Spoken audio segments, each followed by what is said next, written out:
Now, junior SIPs. So, if you're a parent and you are getting close to retirement and you've just realised how much you're going to need in your pension and you're slightly worried about whether or not your children are going to start saving early enough, there is a good option. It's called a junior SIP. Now, a junior SIP is a self-invested personal pension. It's a retirement account designed for children, and that converts into an adult SIP at 18.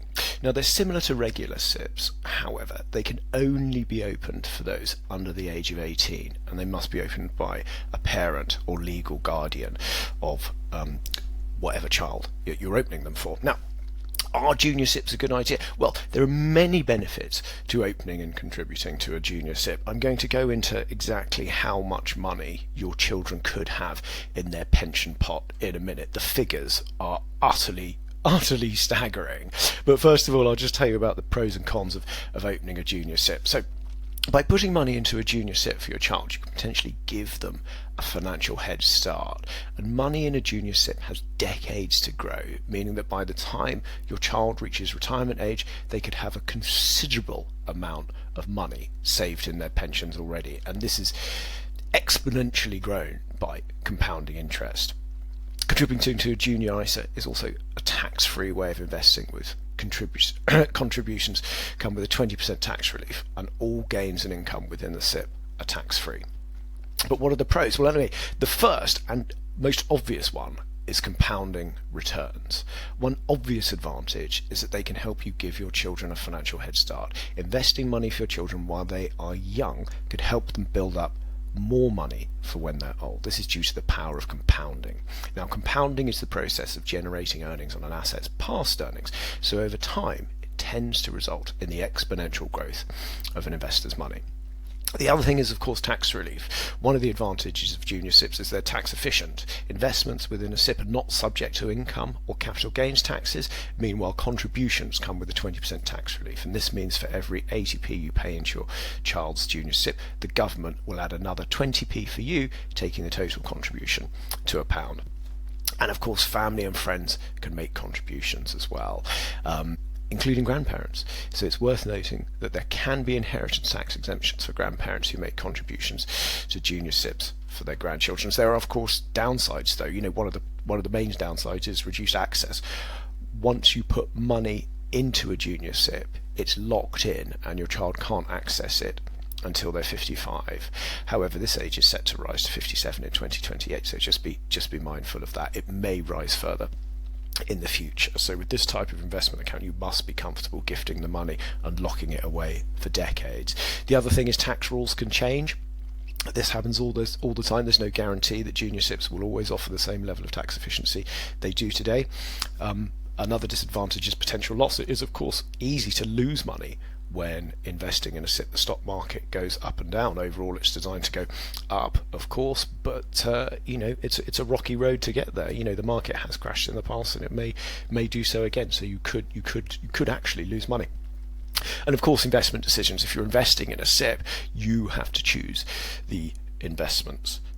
So make sure you make smart choices for your children. Now, with a junior SIP allowance, you can contribute only up to £2,880 a year into the account. But with the government top-up, that adds another £720, so it's taking the real annual contribution up to £3,600. Now, what is alarming about this is we've got a junior SIP returns calculator on the website. So we just put a few figures in.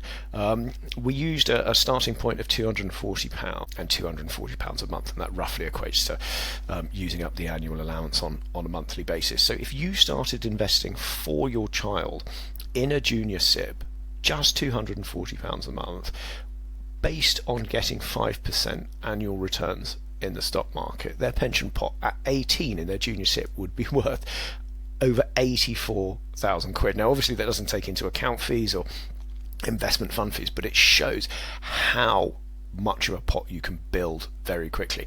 And even more alarmingly is that if your children then do nothing, because of compounding interest, And assuming that sticks at 5%, when they retire, their pension pot would be over £500,000. And if they didn't retire until 65, that compounding, even if they didn't make any other contributions, would be worth over £830,000. If they continued to contribute £240 a month into their adult SIP, when a SIP converts from a junior SIP to an adult SIP, they take control of managing it. If they continue to make those contributions, they'd have over £1.5 million in their pension pot at 45, and that is a staggering amount of money from just putting aside £250 a month. Now, obviously, this isn't financial advice. We don't know anybody's personal circumstances. Past performance is no indication of future results. Your capital is at risk. You can lose money. These are all very important things to say.